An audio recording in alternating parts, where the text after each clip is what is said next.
انداز. اور یہاں تو بھائی کے گھر میں بچی کی شادی ہو تو بھائی آنے سے انکار کر دیتا ہے. بھائی منانے جا رہا ہوتا ہے, یار آ جاؤ یار. ارے بھائی ایسی نفرتیں لے کے کیا قبر میں کیا منہ دکھاؤ گے؟ ایسی نفرتیں لے کے قبر میں جائیں گے؟ پیار, محبت, الفت, اللہ نے آپ کے نصیب میں جو لکھا ہے وہ آپ کو مل کر رہے گا. جو آپ کے نصیب میں نہیں ہے, آپ ایڑی چوٹی کا زور لگا لیں, آپ کو کچھ نہیں مل سکتا. امام اہل سنت کا ایثار بڑا مشہور تھا.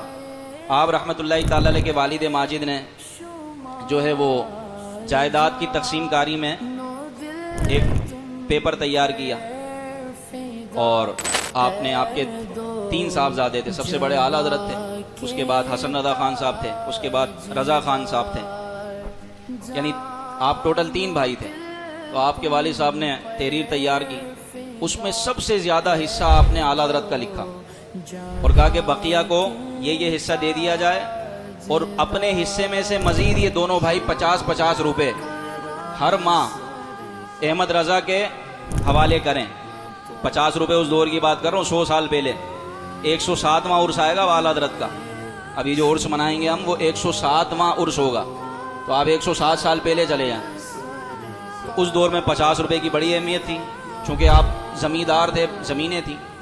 تو آپ کے والد نے یہ لکھا کہ تینوں کا یہ حصہ ہے. ان میں سب سے زیادہ حصہ کس کا لکھا؟ احمد رضا خان صاحب کا, اپنے بڑے بیٹے کا. اور یہ پیپر تیار کر کے والدہ کو دیا. والدہ نے اعلیٰ حضرت کے پاس بھجوا دیا کہ آپ اس کو ایک نظر دیکھ لیں. اب اعلیٰ حضرت نے جب دیکھا کہ میرے حصے میں تو بہت زیادہ ہے اور میرے بھائیوں کے حصے میں کم ہے. اچھا, ان کے والد ماجد بھی بہت بڑے عالم تھے, انہوں نے ظلم نہیں کیا. انہوں نے یہ سوچا کہ احمد رضا کی ساری زندگی دینی کاموں میں گزرے گی, اس کا کوئی دنیاوی معاش نہیں ہے, اس لیے اس کو زیادہ دیا جائے تاکہ یہ اپنی دینی معاملات میں مشغول رہے. جبکہ دونوں بھائی کھیتی باڑی کرتے ہیں, ان کی زمینیں یہ کام کریں گے, احمد رضا سے زیادہ کما لیں گے. تو آپ نے یہ سوچا, لیکن اعلیٰ حضرت کا ایثار, قربان جائیں امام اہل سنت پر, بڑے بھائی تھے, اور بڑے بھائی ہونے کا حق ادا کیا. آپ کی آنکھوں سے آنسو آ گئے اور کہا کہ مجھے میرے بھائیوں کے برابر حصہ دیا جائے, مجھے زیادہ نہ دیا جائے بلکہ مجھے میرے بھائیوں کے برابر حصہ دیا جائے. یہاں تک کہ کچھ عرصے بعد والد صاحب کا انتقال ہو گیا.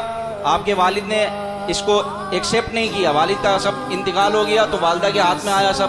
آپ نے والدہ سے اصرار کر کر کے کہ میرا حصہ کم کر کے بھائیوں کے برابر کریں, میرا حصہ کم کر کے بھائیوں کے برابر کریں.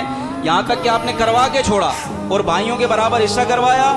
اور وہ 50-50 روپے جو ایکسٹرا والد صاحب نے وصیت میں لکھے تھے کہ دیں, اس کو بھی والدہ سے منظور کروایا کہ وہ 50 روپے بھی مجھے نہیں چاہیے بلکہ میرے بھائیوں کے پاس ہی رہیں. یہ ہے ایثار, یہ امام اہل سنت کے اپنے بھائیوں سے محبت کا انداز. اور یہاں تو بھائی کے گھر میں بچی کی شادی ہو تو بھائی آنے سے انکار کر دیتا ہے. بھائی منانے جا رہا ہوتا ہے, یار آ جاؤ یار. ارے بھائی ایسی نفرتیں لے کے کیا قبر میں کیا منہ دکھاؤ گے؟ ایسی نفرتیں لے کے قبر میں جائیں گے؟ پیار, محبت, الفت, اللہ نے آپ کے نصیب میں جو لکھا ہے وہ آپ کو مل کر رہے گا. اور جو آپ کے نصیب میں نہیں ہے, آپ ایڑی چوٹی کا زور لگا لیں, آپ کو کچھ نہیں مل سکتا. تو جو دوسروں کا بھلا چاہے گا انشاءاللہ اس کے ساتھ بھی بھلا ہوگا.